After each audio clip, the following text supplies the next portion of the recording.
देखिए हर खबर यहीं पर, सब्सक्राइब कीजिए TV9 भारतवर्ष।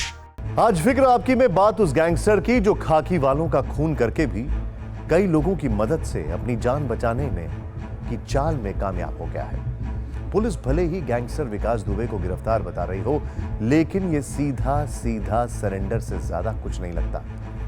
गैंगस्टर को जहां पर पकड़ा गया वहां पर कैमरा भी था, भीड़ भी थी, इन्हीं सब के बीच पुलिस भी थी।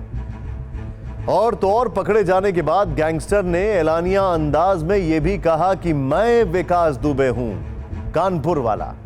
यानी कुल मिलाकर यह एक ऐसा जाल है जिसके गवाह खुद उज्जैन के महाकाल हैं। एक पवित्र मंदिर से एक पापी ने पूरे सिस्टम पर सवाल उठाया।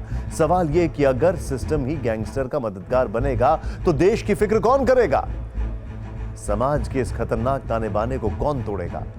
इन सारे सवालों को आज हम विस्तार से उठाएंगे, लेकिन पहले आपको इस गैंगस्टर का कबूलनामा दिखाते हैं। पुलिस के हत्थे चढ़ने के बाद विकास दुबे पूछताछ में पुलिस वालों को कई घंटे तक पानी पिलाता रहा और फिर उसने जो कबूल किया वो चौंकाने वाला है। विकास दुबे ने बताया कि शहीद सीओ देवेंद्र मिश्रा ने उसे देख लेने की धमकी दी थी और विनय तिवारी ने भी बताया था कि सीओ उसके खिलाफ है, इसीलिए उसने सीओ की हत्या कर दी। सीओ को विकास के गुर्गों ने अहाते से कूदकर उसके मामा के मकान के आंगन में मारा और पैर पर भी वार किया था। जब गैंग को यकीन हो गया कि सारे पुलिस वाले मारे जा चुके हैं तो उन्होंने कुएं के पास 5 पुलिस वालों की लाश एक के ऊपर एक रखकर वहां से निकल दी। गैंग की प्लानिंग थी कि भागने से पहले वो शवों को जलाकर सबूत नष्ट कर देंगे और इसके लिए गैंग ने कई गैलन डीजल मंगाकर रखा था। विकास दुबे ने कबूल किया कि लाशें इकट्ठा करने के बाद पुलिस आ गई और उन्हें जलाने का मौका ही नहीं मिला।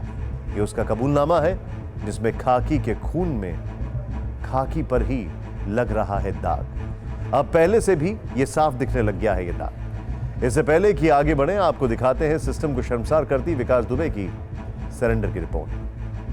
पहले ऐसे दृश्य फिल्मों में देखे गए, लेकिन महाकाल के दरबार में रील का डायलॉग रियल बन गया।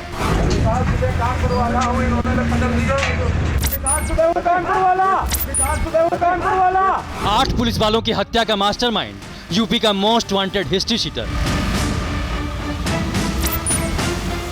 सबसे बड़ा इनामी कुख्यात जिसके पीछे 50 से ज्यादा पुलिस की टीमें पड़ी थी। 4 राज्यों में दबिश दी जा रही थी, शहर शहर चेक पोस्ट पर चेकिंग चल रही थी, लेकिन यूपी पुलिस के हत्थे नहीं चढ़ सका विकास दुबे। तंत्र सही नहीं हो गया है। इन सब चीज़ों में बहुत लोगों का इन्वॉल्वमेंट रहा होगा और अभी भी होगा जो उसको बचने में सहायता दे रहे थे। तो आवश्यकता इस बात की है कि तत्परता से उसकी खोजबीन की जाए और उसकी बयानों के आधार पर अन्य लोगों की धरपकड़ की जाए ताकि पूरा का पूरा नेक्सस जो है वो नष्ट किया जा सके और समाज को एक सही सबक दिया जा सके।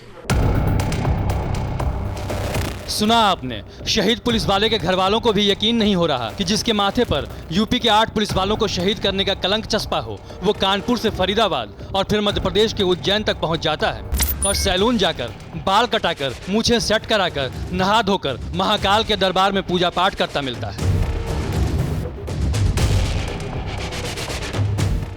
जज करना थोड़ा सा मुश्किल था कि यही विकास दुबे है। जूम करके देखा तो उसके माथे पे लेफ्ट साइड में एक चोट का निशान है। अच्छा। और जो इन्होंने मुझे फोटो भेजी थी मैंने उसे भी जूम करके देखा तो उसके भी माथे पे लेफ्ट साइड में चोट का निशान था। और फिर जब उससे उसका आई कार्ड मांगा तो उसने नवीन पाल का पैन कार्ड दिया। अच्छा। तो जो कि ऑलरेडी मिसमैच था। तो फिर उसके बाद उसका मास्क हटाया और उस चश्मा उतरवाया। उसके बाद फिर उसके चोट का निशान देख के हम फिर श्योर हो गए। फिर मैं और एसपी साहब यहाँ आए। मतलब पहले फिल्मी अंदाज में वो कानपुर के चौबेपुर थाने के खाकेदारियों की खून बहाता है, 8 पुलिस वालों को गोलियों से छलनी कर देता है और फिल्म के विलेन की तरह बाइक से कानपुर पार कर जाता है, जिसकी कहानी हम आपको आगे दिखाने वाले हैं। पहले देखिए कैसे फिल्मी अंदाज में ही महाकाल के दरबार में हुई कानपुरिया गैंगस्टर विकास की गिरफ्तारी।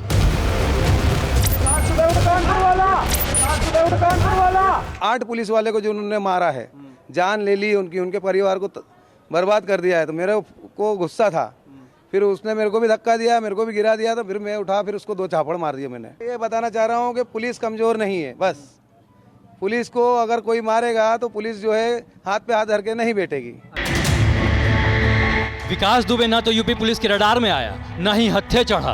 ऊपर से जब उज्जैन में अदालत में पेशी हुई तो 2 जून की काली रात का सच बताकर उसने एक बार फिर लोगों को खौफ से भर दिया। विकास ने अदालत को बताया, मुझे सूचना मिली थी कि 3 थानों की पुलिस दबिश देने आ रही है। उन पर निशाना साधने के लिए मैंने छतों पर अपने गैंग के लोगों को तैनात कर दिया। जब पुलिस आई तो गांव के मुखबिर ने फोन करके जानकारी दी कि पुलिस की गाड़ियां गांव में आ चुकी हैं और फिर हम अलर्ट हो गए। लगभग रात 11 बजे गांव के रास्ते में जेसीबी लगा दी। विकास दुबे ने पूछताछ में बताया है कि उसकी कानपुर के चौबेपुर, शिवराजपुर और कानपुर देहात के शिवली थाना पुलिस के साथ अच्छी उठक बैठक थी। चौबेपुर पुलिस का तो अक्सर उसके घर आना जाना हुआ करता था। विकास दुबे ने यह भी बताया है कि दबिश की जानकारी उसे पुलिस के जरिए ही मिली थी।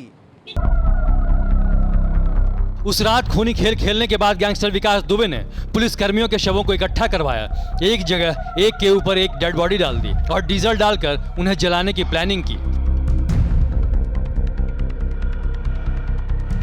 तो सुना आपने कुख्यात विकास की योजना कितनी खतरनाक थी, लेकिन इससे आगे उसने क्या प्लानिंग की वो चंद मिनट में आप देखने वाले हैं। अभी ये जान लीजिए कि कैसे वो 1 हफ्ते तक यूपी पुलिस को पानी पिलाता रहा।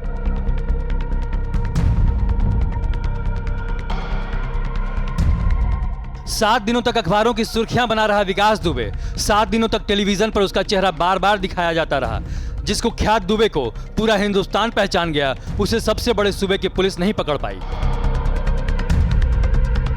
हाँ, इतना जरूर हुआ कि जिन जगहों पर पुलिस दबिश देने पहुंची वहां खाकी वालों के नाक के नीचे से निकल गया ये खूंखार बदमाश और फिर लकीर पीटती रह गई यूपी पुलिस। जघन्य अपराध में वांछित ट्रेस कर लिया गया है, पकड़ लिया गया है, ये एक अच्छी बात है।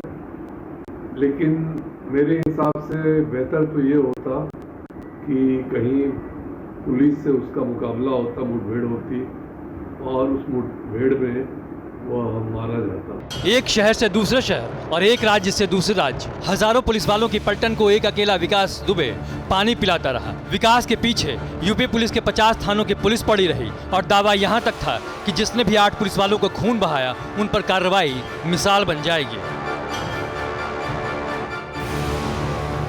कानपुर की घटना में जो लोग भी शामिल हैं उनके विरुद्ध पुलिस सख्त से सख्त कार्रवाई करेगी और ऐसी होगी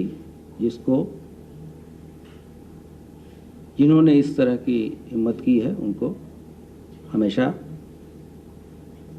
पछतावा होगा। सूत्र बताते हैं कि 8 पुलिस वालों का कातिल विकास दुबे यूपी पुलिस के हत्थे नहीं चढ़ना चाहता था क्योंकि उसे शूट आउट का डर था।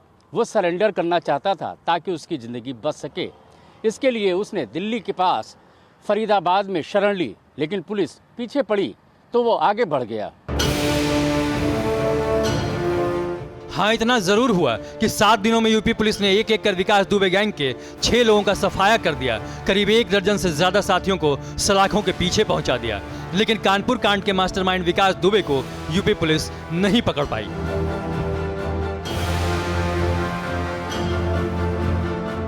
मतलब यूपी पुलिस के तमाम दावे धरे के धरे रह गए और विकास दुबे ने जैसा चाहा वैसा किया, जो चाहा वो किया।